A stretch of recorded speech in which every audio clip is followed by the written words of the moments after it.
Les richesses insondables que Dieu lui-même a placées concrètement en son Fils et qui nous sont destinées expliquent d'après nous la grâce dont nous avons été l'objet de sa part.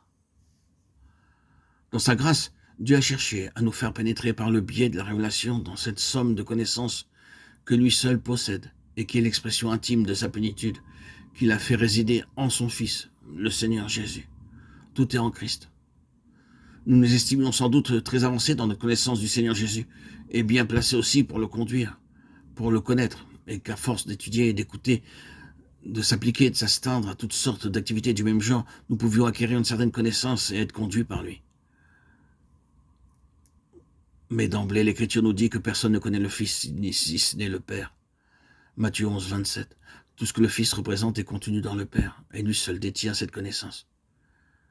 Une fois que nous aurons donc été mis devant le fait accompli et que nous en aurons tiré les conséquences, nous serons à même de comprendre que nous sommes en zone interdite, que l'accès nous est refusé et que nous ne sommes pas équipés pour cela. Nous n'avons rien en nous, aucune faculté nous permettant de pénétrer les mystères de cette sphère réservée à Christ.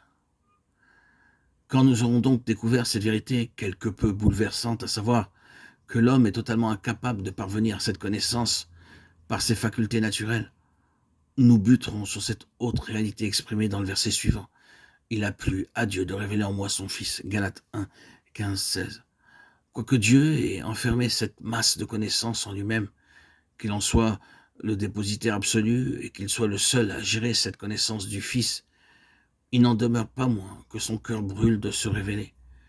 Et s'il est vrai que nous dépendons entièrement de Dieu en matière de révélation et que dans ce domaine, toute faculté ou talent naturel n'intervient en aucune façon puisqu'une telle révélation ne peut s'obtenir que par une illumination divine dans l'homme intérieur,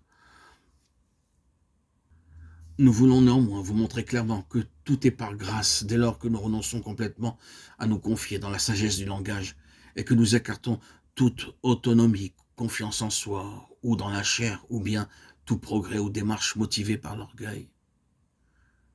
Saül de Tarse aurait pu se faire passer pour un maître en Israël, étant versé dans les Écritures et possédant une certaine dose d'assurance, de confiance et d'autosatisfaction dans sa compréhension et sa connaissance des oracles de Dieu. Même un homme de cette trempe sera obligé de reconnaître que Dieu, dans cette sphère réservée à Christ, tous ses avantages ne comptent plus. Là, il prendra aussi conscience qu'il est complètement aveugle et ignorant, absolument désemparé, irrémédiablement disqualifié, et qu'il a besoin de la grâce de Dieu pour que le tout premier rayon de lumière daigne se poser sur lui et lui arracher ce cri. Il a plu à Dieu de révéler en moi son Fils. Là, nous sommes en plein dans la grâce.